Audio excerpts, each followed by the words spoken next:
Well, does prayer actually work? When we pray and ask God to do things, should we expect to get an answer? What does it even mean to say that God answers prayers? These are actually difficult questions we're going to see today. We're discussing prayer on today's show with professional philosopher Scott Davison. Let me go ahead and pull him in here. One of the things I appreciate about his work is that he is a truth seeker. Even as a Christian, he wants to follow the evidence wherever it leads, even on the subject of prayer. I was watching a talk he gave recently, and it was just apparent to me that I guess it relates to any subject, he just wants to follow the evidence. So it's just really cool to be in conversation with Dr. Davison today. So welcome to the show. It's great to have you here. Thank you for having me. I appreciate the opportunity. Yeah, so we're talking about prayer today, and let's take about 50, 60 seconds and just give our audience a little idea of your background. Did you grow up a Christian? That's one of the questions that I have for you. I think so. That word Christian is kind of vague, and I find people use it quite differently. Sometimes I tell my students there are like 32 different flavors of Christianity, like there are 32 flavors of Baskin-Robbins ice cream. And so I grew up as a silent Quaker, and then I became an evangelical Baptist, and then Christian Reformed, and then Roman Catholic. So I've kind of made the rounds. And I still move in and out of Protestant circles a lot, so sometimes I feel it's hard to classify who I am. Maybe I'm flavor number 33 of Christianity. That's what I tell my students anyway. Yeah. Well, that's interesting. I grew up charismatic, so I don't even know if you'd want to, I guess you would want to clarify or characterize that as Christian, but yeah, so I know what you mean. I know what you mean. There's a lot of different types of Christians. Well, I was listening to, as I mentioned earlier, I was listening to a lecture that you gave on prayer, which is what we're talking about today, and you mentioned that you had spent a lot of time with Alvin Plantinga. And so I wanted to ask you, what is like your number one memory that sticks out in your mind of him? I went to Notre Dame to study, so in part to study with Professor Plantinga, and for many of the graduate students there, he was more like a mentor and sometimes even a father than just a teacher. I know a lot of people who have great stories about how he's taken special care of them in times of need. The funniest story I can remember was when I was just a brand new graduate student there, he took a bunch of us in his van to the annual Wheaton College Philosophy Conference. And so we were all sitting on the floor in the van, kind of piled in there for the weekend. And Wait, we were getting ready to leave. Sorry? How old were you? Let's see, I think I would have been about 22 then. Wow. And so I said to Al, Al, can I give you some money for gas? Well, Al was a Protestant teaching at Notre Dame, a Catholic university. And so he said in response, he said, no, don't worry about it. We'll let the Pope pay for it. So that was pretty good. Yeah, that's a good one. He was a funny guy. He was sweet and generous. Really great.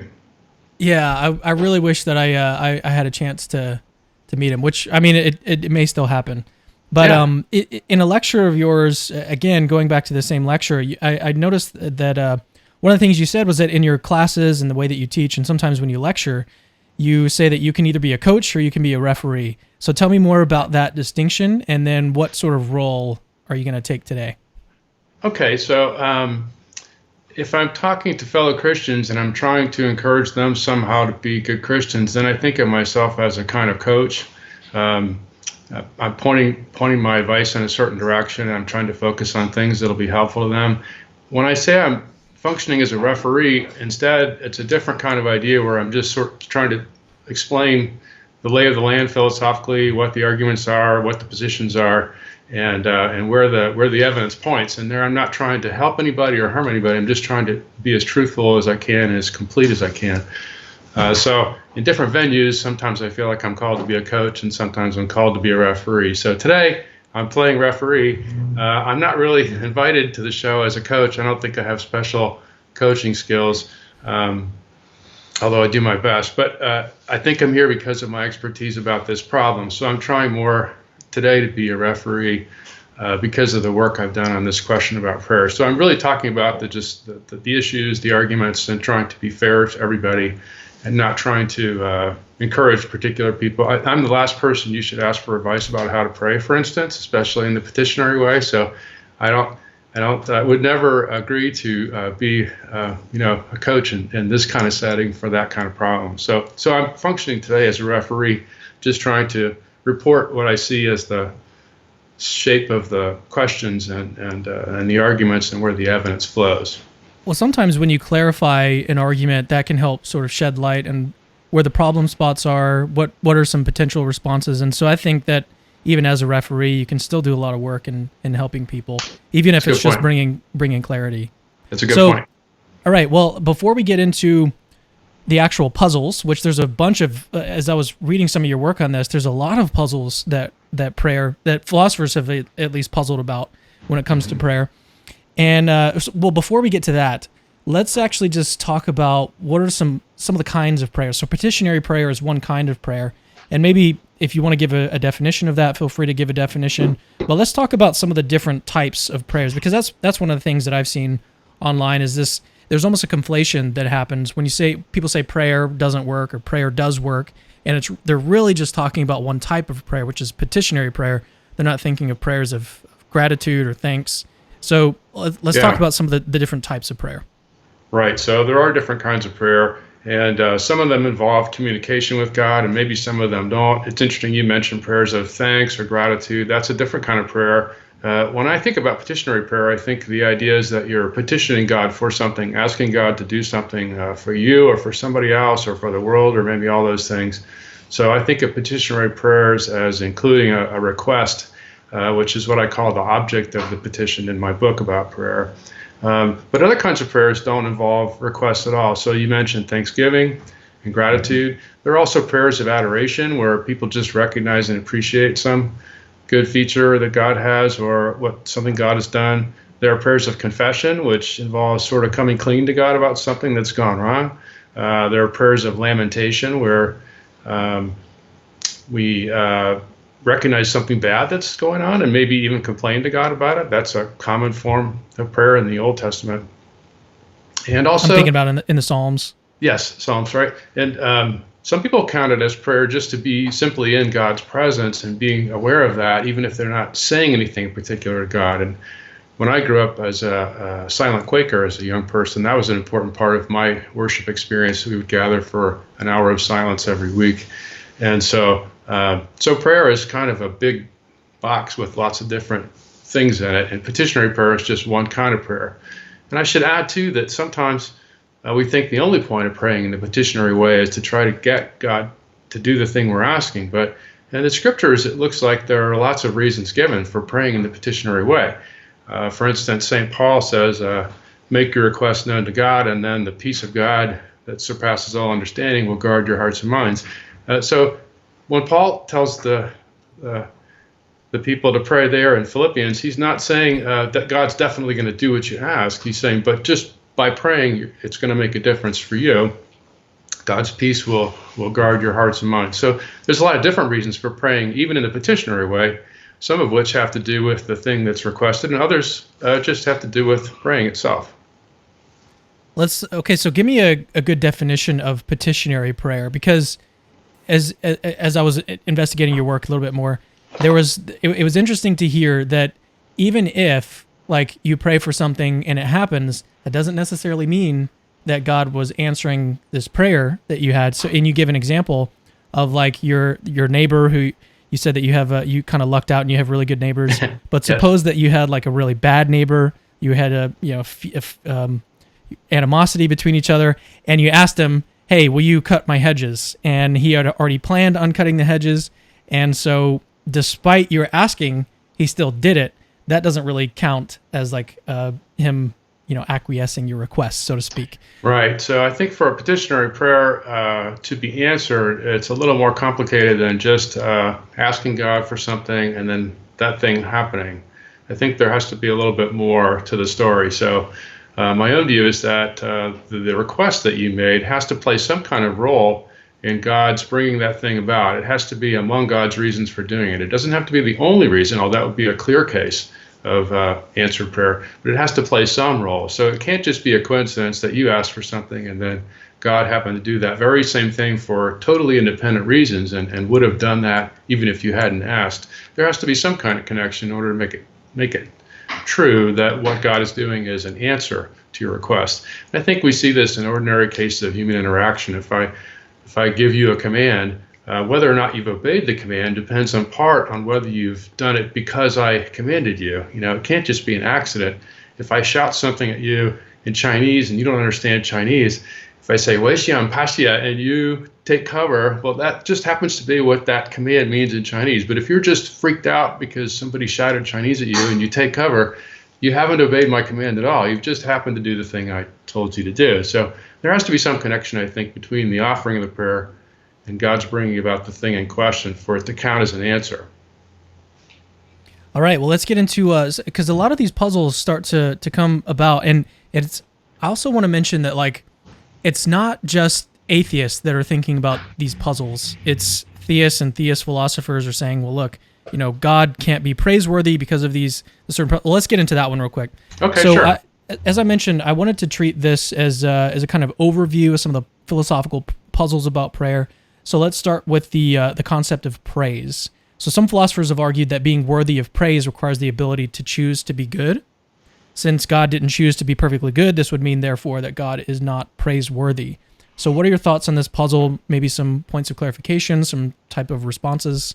Okay, so I think Dan Howard Snyder has written really eloquently about this problem, and I think it's a really interesting argument to try to show that praise makes sense only if you have a choice about something, and so God would not be praiseworthy for God's goodness because God doesn't have a choice. I think it's a really interesting puzzle, and it is natural when we talk about human beings to think about praise that way, that we think if you have no choice about something, there's no point in praising you for it because it's not to your credit that you're that way.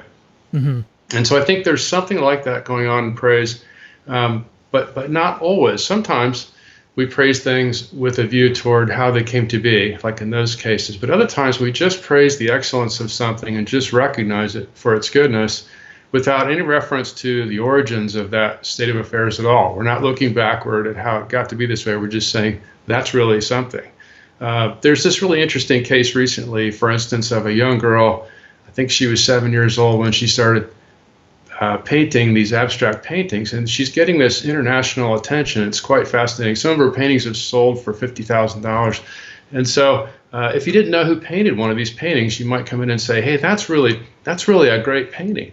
And then if you found out that it was painted by a 7-year-old girl, people tend to think, oh, well, I'm not as impressed. And I think what's happening there is that the painting still does sort of require our praise. It's a great painting. But the painter herself, we think, well, she hasn't really put in a lifetime of learning how to be a painter and everything. And so we're sort of thinking this might be a little bit lucky. So what that reflects is two different ways of thinking about praise. If you're just looking at the excellence of a thing as a snapshot of the world, that's really great. That kind of praise doesn't require having a choice about something or even any history in particular. It's just the qualities it has at the time. And I think when we talk about God, people disagree about whether God has a choice. Can God, do something bad? Can God choose to sin? Most people have thought the answer is no. Does that mean God doesn't deserve praise for being good?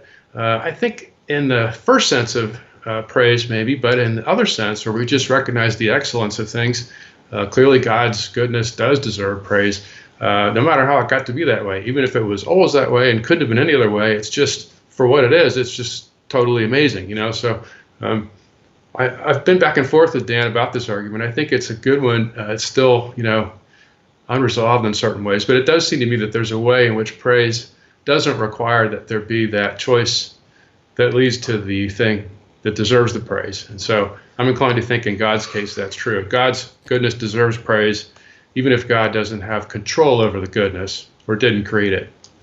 Is there any connection between praise and adoration? Would you say that those are related or similar, maybe even synonymous? That's a really good question. I haven't thought about it. I've been trying to think about worship a bit lately. Adoration, does adoration involve? Yeah, I think they seem really close. So maybe if we can't give well, I guess this isn't even related to petitionary prayer, but if we can give a prayer of adoration, it seems like we could do kind of the same thing. Even if, yes, like you say, we're just saying, God, you're so great because of you have these properties, even though you didn't choose to be perfectly good. Right. I can still appreciate that you have this property or that you created these beautiful things. That does seem right to me, yes. Yeah, and so you could still, I mean, that seems obvious to me. Yeah. Yeah. So I think Cool. there's a way to think about that puzzle that doesn't require us to stop praising God for God's goodness. Yeah. Right, and we should also mention that Daniel Howard Snyder, who you're saying is the one who's sort of raising this puzzle, he's a Christian, right? That's So it's right. not that he's trying to bash Christianity or come up with some argument against Christianity. He's a Christian himself. He's just saying, here, hey, look, here's this philosophical puzzle about this. What do you think? I think that there's a difference between what happens in a lot of like on the level of apologetics and the level of like YouTube, where it's this kind of like us versus them thing, whereas in the philosophy world it's more like, let's just think about these ideas, these are really interesting, let's just sort of think out loud about this. It's a real fun thing to think about, I guess, for some people, but yeah, true. it doesn't have to, it's not like a war. No, it's true. And sometimes Christians and atheists work together on common projects. I have some friends like that we work on the same things together. And like you said at the beginning, we're just trying to get the arguments sorted out together and try to understand the truth. And we're both committed to that. And so we try to follow it wherever it leads and see what happens. So that's interesting. It's a difference, you're right, in philosophy. And it's one of the things I really love about philosophy is that there's that common underlying commitment to trying to get at the bottom of things. And it's a cooperative effort, too. It's a community thing. It's not something you can do all by yourself. Well, we're about to get to one of the most well-known puzzles for petitionary prayer, but before we do that, I want to mention that if you guys appreciate apologetics, you're interested in these types of questions and what we're talking about today, hit the subscribe button on my YouTube channel and the little bell, and turn the bell to all so you get notifications for all videos that we post. It's really important that you do that. It supports the channel, and if you want to support me financially, you can go to patreon.com/capturingchristianity. That's the way to do that. For $5 a month, you can actually get access to a Facebook group called The Bereans. We have a great time talking about all sorts of things in that group. And so at $5 a month, you can support this ministry, make sure that we continue to do more interviews like this, and you can also get cool stuff in return. So that's the way to do it. Patreon.com/capturingchristianity. Links to that are in the description of the video. So here's one of the most well-known puzzles for petitionary prayer. If God knows the future, then how can our prayers actually make a difference? That's what the title of this video is about. If God knows what we're going to pray, what's going to happen, then how can our prayers make any kind of difference at all? Yeah, that's a really good problem, and it's similar to a related but different problem that philosophers have been talking about for forever. And this one's got an old history too, but the closely related puzzle that I have in mind is if there's already a truth about the future, then how can we have any free choices now? Because if there's already a truth about how things turn out, then what difference does it make what I do? And I think to get clear about this problem, we have to be clear about what the future is. When we say the future, we're talking about whatever is actually going to happen. It's not like in the movies where there is a future that's coming, but then we decide to do something now, and that changes the future to a different future. When we say the future, we mean the future that will be the final result of everything we're doing now. So let's talk about what it means to influence the future. So the thing about the future is that the shape that it has, what happens in the future, depends in part upon what happens now. So if I choose right now to sort of say pray to God in the petitionary way, then that's always going to be true. In a way, my choice now to pray determines in part the shape of the future, making it always true that I had chosen to pray at this earlier time. Now, also, if you believe in God, you have to think that the way the future gets determined is in part determined by what God actually knows and plans for the future. So there are different ways of thinking about God's relationship to the future and God's knowledge of the future. So let me just mention the three most popular ones. One view holds that God is totally outside of time altogether, and God sees the future times just like God sees the past times all at once, as if a person was watching a parade from up on a hill and they could see everything laid out in front of them. They wouldn't be like a person in the parade who can only see who's right in front of them and who's right behind them. They could see it all at once. And that's the eternity picture of God's relationship to the future and time. Paul Helm and Eleanor Stump have defended this view quite eloquently. A different view is that although God is not necessarily outside of time, God would know what every creature and everything would do in every possible situation. God would know all those facts. And so God could infer with certainty, knowing what situations creatures will be placed in, what they're going to do. in that situation. And this is called the middle knowledge view, because the things that God knows about what everything would do if they were in a situation, that knowledge is sort of in between God's necessary knowledge of things that have to be, over which God has no control, and God's free knowledge of things that are contingent and up to God. This middle knowledge is contingent, but it's not up to God, what creatures would do in all these situations. If they have free choice, it's not up to God what they'll do. This is often called Molinism, this picture, because of Luis de Molina is the person who first clearly articulated this. He was a 16th century Jesuit theologian. Tom Flint is probably the most prominent contemporary defender of that view. A third possibility is to say... What is his name again? What is his name again? Tom The Flint. guy who's... Tom Flint? Yes. Is he a Christian philosopher? Has he written a book or papers on Molinism? Yes, he's written the definitive Molinist defense. He's a professor at Notre Dame, and I believe his book is called Divine Providence, the Molinist View. I think that's what it's called. Interesting. I should have him on. Yeah, he's great. He was my dissertation director at Notre Dame, and he's sort of the Molinist. That book is sort of the Molinist. People have called it the Molinist Bible, because he sort of does a great job laying out what that position looks like and how it tries to answer various puzzles, including puzzles about unanswered prayers. Go ahead. I was just going to let you continue. Okay, so there's the eternity view where God is outside of time. There's the Molinist picture where God knows what everything would do, and on that basis can infer what the future will be like in all of its details. Then a third possibility that's really gaining traction today is a view called open theism, which says God actually doesn't know all the future in all its detail. And when there are future contingent events, that things that aren't determined yet, God can't know those things because they're not there to be known yet.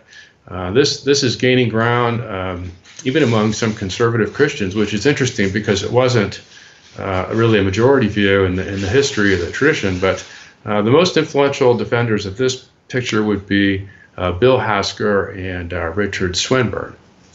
So depending on which view you take about God's relationship to the future and how God might know things, that's going to influence the way you think about prayer making a difference. So suppose you think that, for instance, God knows that you are going to offer a petitionary prayer today. We're wondering how that can make a difference in the future.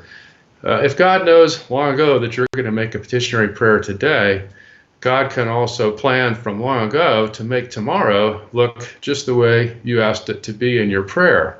And in that way, your prayer can make a difference by helping to contribute to what it is that God knows about the future. So we might say in a way that what God knows about the future actually depends in some way on what you choose to do now, in the sense that if you had done something else today, the future would have been different. God would have known that from eternity. So there's different ways to put these pieces together, but it doesn't seem impossible to say that even if God knows the future in all its detail, your petitionary prayers might make all the difference today, because God would have known from eternity what you would ask for and also what he would do in response.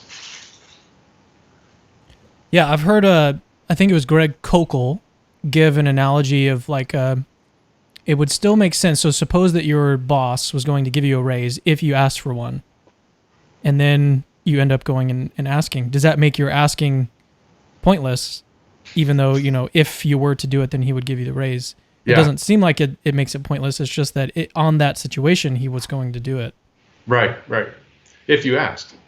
Yeah, if you asked. Right, yeah. So the raise depends on your asking, right? Yeah. Yeah. So in one sense, it could be that it's sort of, it's that would make you a big player. That's right. That's right. If without you doing it, without you asking, then it wouldn't have happened. Yeah, there could be cases like that. I'm not sure, and I guess we'll get to this later. I'm not sure how often that's true or whether we can know that it's true, but in principle, it doesn't seem impossible. The fact that God knows the future all by itself doesn't rule out that possibility. All right, so let's learn to turn to another related puzzle.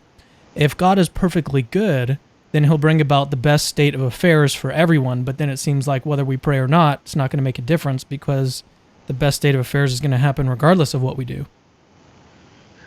Yeah, that's an interesting puzzle too. So in my book, I call this the goodness challenge to petitionary prayer. So there are different ways of understanding what it means for God to be good and to be good toward creatures. One idea is the possibility there that God always has to do the best possible thing for every creature in every situation, that God has to maximize benefit always and everywhere. That's a very demanding picture of God's obligations, and it's pretty unpopular too. And it does seem like it would generate this problem, but I'm not sure that it does. So even if we adopted this view, and I don't think very many people do, they have a much lighter view of God's obligations toward creatures. But if you adopted that strong view that God's always required to do the best for everything all the time, it doesn't follow immediately that petitionary prayers will be pointless, and here's why. It could be the fact that just asking for something changes the situation in a way that affects what's best for you. So it could be that, for instance, it's better for me to receive things in response to asking for them than just to get them out of the blue. This is something that Dan and Francis Howard Snyder have suggested and developed that argument, among others. So maybe receiving things as a result of asking also has an effect on me, like creating an attitude of gratitude or reminding me of my dependence on God or something like that. Michael Murray and Kurt Myers argue this point. It could also be that being in partnership with God or friendship with God as a result of back and forth with prayer is better for me than just receiving things that would have been good for me had I never asked. Eleanor Stump argues that position, and Nicholas Smith also. Or it could be that God is giving people additional responsibility for the shape of the universe by waiting to do things based on our prayers. So God is leaving some things up to us. God already leaves things up to us in some ways, but maybe that's an extension of responsibility that's good. And so maybe it's good if God does things that are good only if we ask for them, because then more responsibility lies with us. This is a view that the Howard Snyders and also Isaac Choi have defended. Tom Flint, the guy that I mentioned earlier in connection with Molinism, argues in his book that sometimes God doesn't give us what we ask for because God knows it would not be good for us. And so sometimes unanswered prayers come out of God's knowledge too, not just knowledge of the future, but what would have been, if things had been granted. So even if we do have a really strong view of God's goodness, it's not at all obvious that it's best for God to do what's best for us without asking, because sometimes asking changes what's best for us. So here's some of my thoughts on this one. And you said that, like, depending on what we think about God's goodness, I think that actually might even have something deeper. There's sort of a deeper thing going on here, where we're assuming a kind of consequentialist ethic, where Right. if God is ultimately good, then he has to bring about the best set of circumstances. Yes. And I did an interview with a guy named Justin Mooney, Yeah. who he recently put out a paper on a deontological solution Yes. to the problem of evil, something Yes. along those lines. Yes, I know this paper. And Yes. Yeah, well, feel free to talk about it. It seems like there's some kind of overlap here. There might be. Yeah, there is. No, when I say maximizing, the idea that God has to maximize the benefit to everybody, that is a utilitarian picture. That's exactly right. A very consequentialist approach. And I just know very few people who think that God is subject to that kind of strong constraint. Most people feel that God has a different relationship to creatures in virtue of being creator and being perfectly good and so on. But yeah, that's right. His paper is really interesting. I think that deontological approach to the problem of evil. I like that paper. It's a good one. Yeah, it was a fun interview. It was a great interview. We had a great time with it. All right, well, let's move on to another one. And this one is related to something that we talked about earlier. So some have argued that praying for something and it happening is not sufficient for saying that God answered that prayer. We talked about that earlier with the analogy of the neighbor who would just do something regardless if you asked. And so maybe God had already planned on bringing about whatever circumstance you petitioned him for. So here's the problem, though. Does this mean that we can never know if God has answered our prayers? Yeah, I think this is a good question, and here's where I'm going to be the referee. So I do think that we have to have something more to say that God answered a prayer than just the offering of the prayer and then the thing coming to be. Like I said, I think there has to be a connection. It has to be in part one of God's reasons why the thing came about was that the prayer was offered. If there's no connection at all, and God would have done it for completely independent reasons, then I'm really hesitant to say that it was an answered prayer. Some people disagree with me about this. Alexander Proust has a really interesting paper in which he argues that God always acts on every available unexcluded reason. And we've gone back and forth about that a little bit, but so that's not the only way to think about this. But it does seem to me that the offering of the prayer has to play a certain role in order for us to say that the prayer was answered by God. Dan Johnson has a new paper coming out about this in Faith and Philosophy that's really good on this too. A lot of people since the publication of my book have come out with some really interesting and new approaches to the question that I think are really terrific, and I'm very happy to see that. One of the reasons I wrote the book was to kind of try to nudge other people to contribute to this question, and a lot of people smarter than I am are going to do a better job sort of teasing these things out. So I think there has to be this connection that the asking has to play some kind of role in the answering. But then we don't know why God does the things that God does in the world typically. We don't know God's reasons, right? If you look at the book of Job, Job says, why did this bad thing happen to me? I want a legal defense here. And God's response is basically, who are you and what do you know about the world? And do you know why I'm doing what I'm doing? You don't really know. And Job says, oh yeah, I'm sorry. That was a bad question. So I think there's this problem that we don't have access to God's reasons. So on this side of eternity, you might say, I don't know if we're often in a position to say whether things that happen after we ask for them are answers to prayer. People tend to assume that whenever you ask for something and it happens, it is an answer to prayer. I think that's a little too optimistic. So I can imagine someday if we had a chance to ask God about this, I can imagine at least 3 ways that something could go, probably 3 different kinds of cases. I can imagine God saying, sometimes it was true that when you asked for something and it happened only because you asked for it. I mean, that's possible. And that would be the case where your prayer makes all the difference in the world.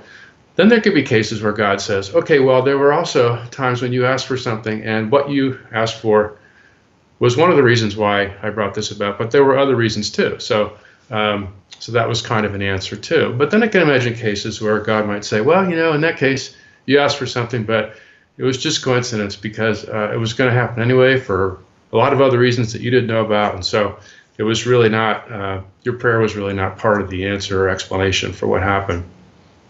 Now, there are some dramatic cases in the Bible where it looks like the only way to understand what's happening is as an answer to prayer. Like Elijah has this showdown with the prophets of Baal and, calls down fire from heaven and all this stuff. And it's like, well, what else is happening there if it's not an answer to prayer?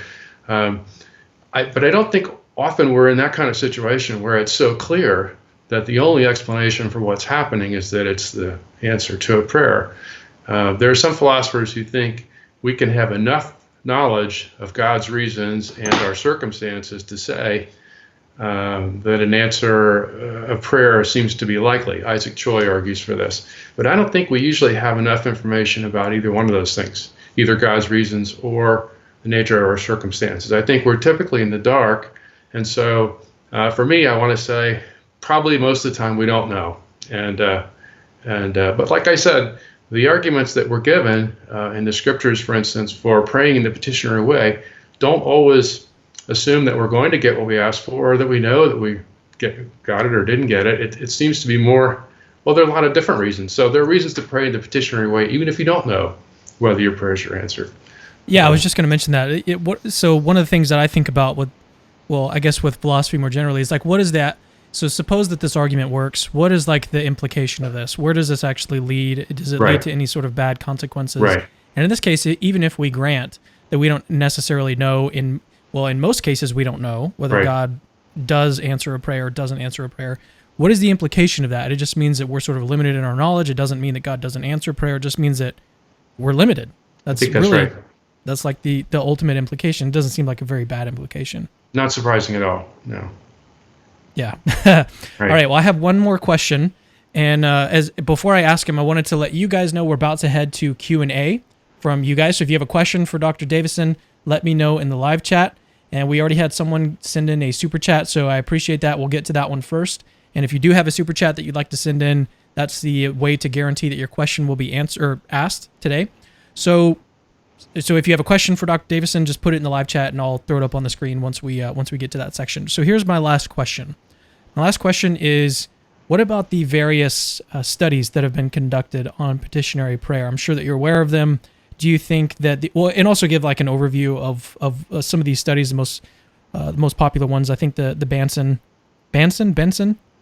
study on prayer. Yeah. Yeah. Benson, So do you think that these provide good evidence that prayer doesn't work?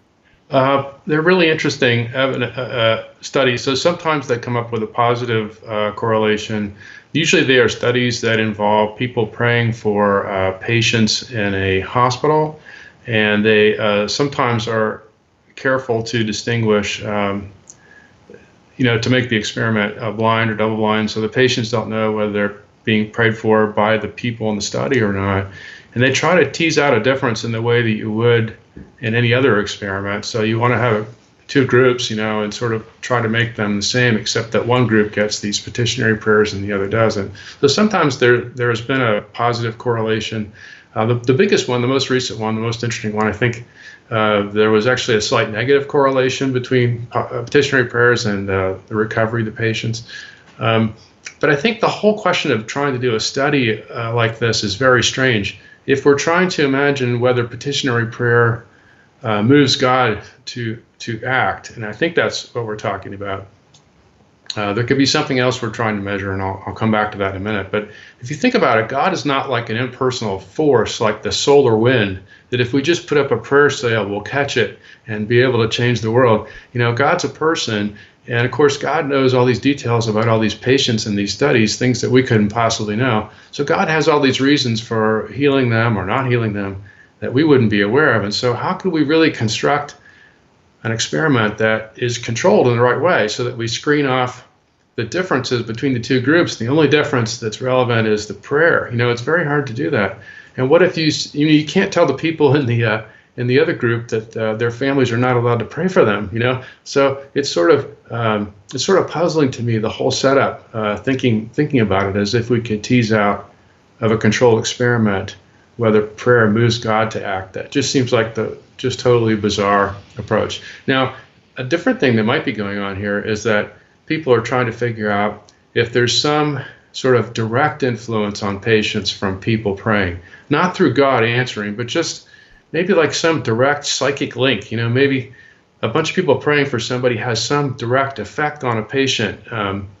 It helps people, some mechanism at a distance we don't fully understand. If that's what we're trying to study, then I think that this kind of approach makes some kind of sense. The results haven't been at all conclusive or interesting in that way, but there are people working on this, trying to figure out whether remote prayer at a distance makes a difference.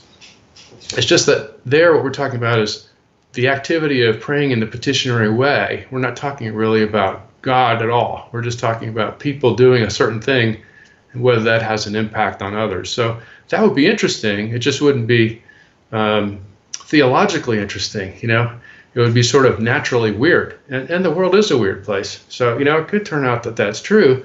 And it would maybe give people a reason to pray, but it wouldn't give people a reason to pray to God in the way that most religious people think there's a reason to pray to God, that God might act differently. It would be more like a direct impact. So I find those studies puzzling, and I find the attention that they get also sort of puzzling. I was reading a response that Richard Swinburne gave to the Benson study, and he basically said that they were praying for the wrong reasons, is that they were praying to test the scientific hypothesis instead of just praying for, out of compassion for these people. That's a good point, too. Yeah. So it skews the whole study that way. All right, well, let's get to a question from the live chat here. David LaRosa, he sent in a $20 super chat, so thank you for that. He says, are you familiar with retroactive prayer? This is praying after someone has died that they received Christ as Lord before they actually died. If so, what's your opinion? Yeah, there's a really great article about this by Kevin Timpey that's called Praying for the Past. And he goes through the three views I mentioned earlier about God's relationship to the future, the eternity picture, the open future picture, and the Molinist picture. And he argues that there's sort of room for praying for the past on these pictures. So it's a really interesting question. it depends a little bit on your theory of providence, but it doesn't seem impossible to pray that something have happened in the past. It does seem a little puzzling if you already know that it didn't happen to pray that it have happened. That seems like a puzzle. But if you don't know whether it's happened, and you have this picture of God as seeing the future, it could be that God's knowing your future prayer would have influenced God's action in the past in ways that you weren't aware of. So it's not logically impossible to pray about the past like that.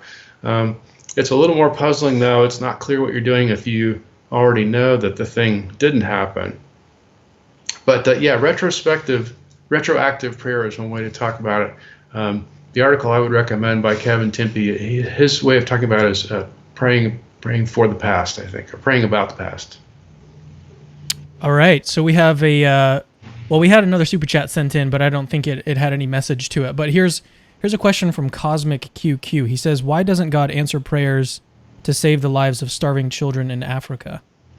That's a really good question. Earlier I was saying that we don't know if we pray for something and it happens that the prayer has been answered because we don't know enough about God's reasons.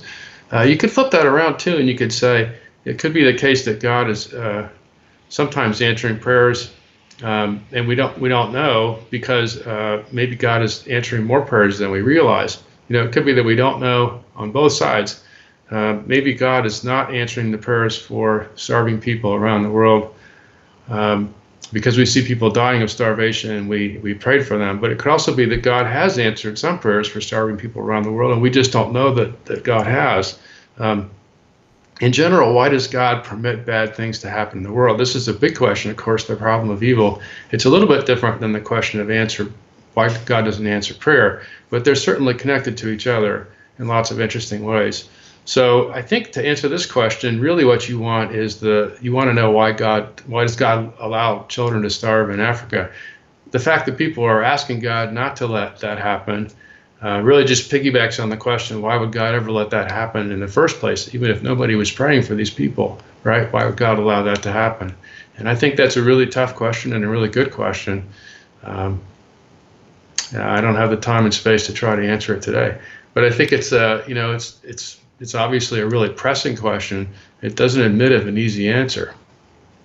Yeah, the problem of evil is something that I take very seriously myself. And if you want something along the lines of like a full interview on it, I already mentioned it earlier, the interview I did with Justin Mooney. He has a new solution to the problem of evil, which is his deontological solution, which is really interesting. I highly recommend checking out that interview. And with that, we'll move it on to the next question. This one is from Marths Grinds. I think that's the way to pronounce this. He says, how can we know that the answer to a prayer is no? Well, that's interesting, too. I like that question. In my book, I feel like we have to draw a distinction between God's responding to a prayer and God's answering a prayer. So the language here is a little tricky, and I'm not clear about the best way to talk here, but in the book, I decided that I would say that God answers a prayer just in case God actually brings about the thing that was requested. God responds to a prayer just in case God does something, but not giving the thing that was requested. So there's a famous case in the Christian scriptures of St. Paul asking God to remove some affliction from him. And we don't know what the affliction was. We know it was a source of some shame. And we know he asked 3 times. He feels that he got the answer from God, which it was a response, and the answer was no. So there, in that case, it looks like Paul is confident that God is responding to his prayer, but not answering it. So not granting the object that he requested, not healing him. How do you know when the answer is no? My argument earlier was you're not really sure when the answer was yes, even when the thing happens.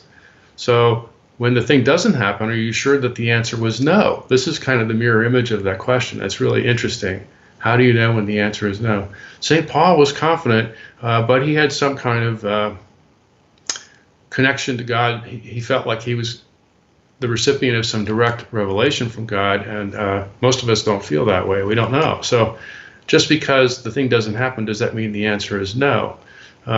I think it might be just as hard to know when the answer is no as when the answer is yes. That's interesting. I mean, obviously, in one sense, the answer was no because you didn't get what you asked for. But Was it something about your request? I mean, that's the feeling I'm getting from your question is, why was the no a no? And I don't know how you could know. Yeah, so one thing I want to point out is that these questions raise a lot of questions and deeper questions. And so this is, I guess, just an introduction to the complexity of this topic. It's not as straightforward as you might hope or you might think, especially when you want to do like sober philosophy and sober thinking on this issue. It's not as easy as just like, yes, God answers this prayer. No, God does not answer that prayer. So it requires a little bit more thought, and yeah, it's you're not necessarily going to get like a real tidy, quick answer. And sometimes I think that's what we want as creatures who want all this knowledge, is that we just want like a yes or no answer, when really it's not necessarily that simple. It's a little bit more complex, and there's a whole lot more going on here. And so we just have to do what we have to do and look deeper and think more about it and try to answer these difficult questions. And I think that's just a normal thing, that part of human experience. So don't get discouraged by the fact of, man, I think it's a sort of necessary fact of our cognitive limitations. Yeah, that's a good point. And that's a good difference between the role of coach and the role of referee that I was describing. As a philosopher, I'm living in the weeds, so to speak, trying to chart all the details of the arguments and the complexities. And that's my main job. That's what I do for a living. But when you're a coach, you want to have simple, straightforward advice people can follow. And so I don't have good coaching advice. So I'm just sort of outlining the complexities. You're right. But in your life, you have to move forward. You have to keep taking steps, and even in light of the complexities. So philosophy is sometimes not the best source of practical advice, but it does remind us that things are complicated, and there aren't really easy answers to the hardest questions. All right, here's the next super chat. Thank you so much, from Peter Kruger. He says, how would you relate unanswered prayer to the problem of divine hiddenness? What does it say about prayer, ourselves, God, and how we relate to God?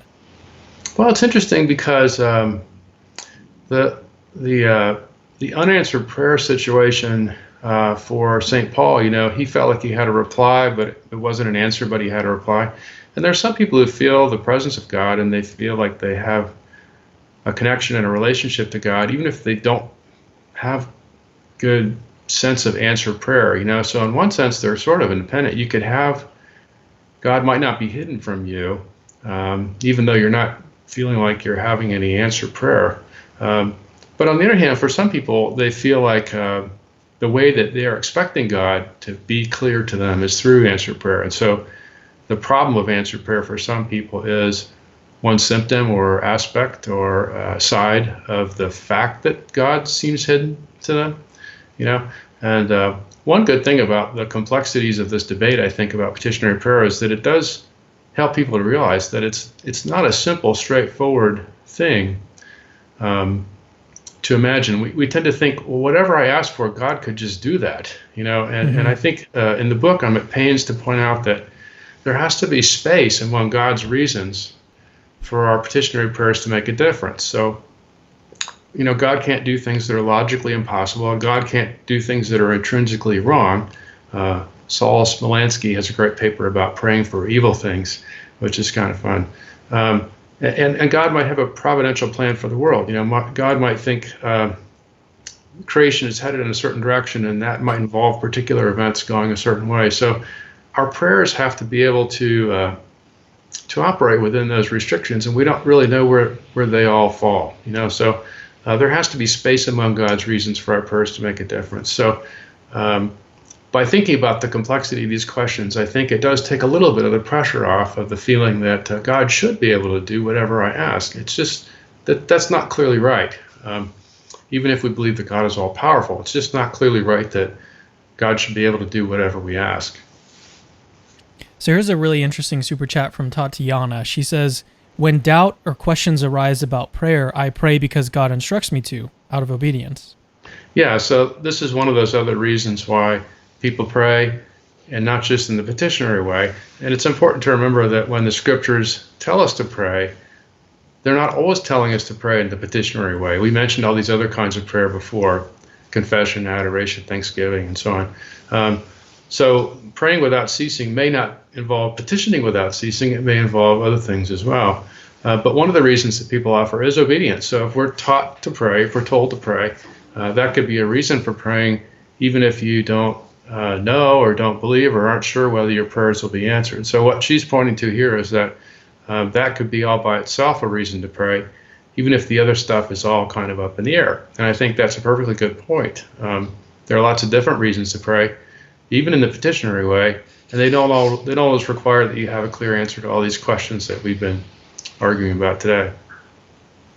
All right, I think that's going to do it. We've had this is just sort of an introduction to this whole thing, and yeah, I feel good about it. It's been a really fun time to get some clarity on some of these questions, and also realize that these are real philosophical problems that philosophers are thinking about, publishing about. And your book that you mentioned that you just published on petitionary prayers, you even said you told a joke in one of your the lecture that I heard, is that you were like, this is the best book on prayer because it's the only book on prayer, right. or like the analytic, Yeah. What was what did you say? What was the actual title of the book that you said? I think it's the best full book-length discussion of prayer in the analytic philosophical tradition, written in English so far, because it's the only one. So someday somebody will write a better one, but I'll hold on to that title as long as I can.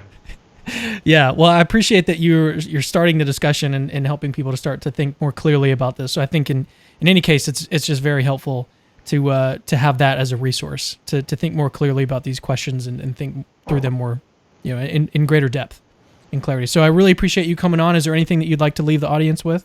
Any additional resources or? Thank you for joining us. There are some good online resources. The Stanford Encyclopedia of Philosophy is always a terrific resource.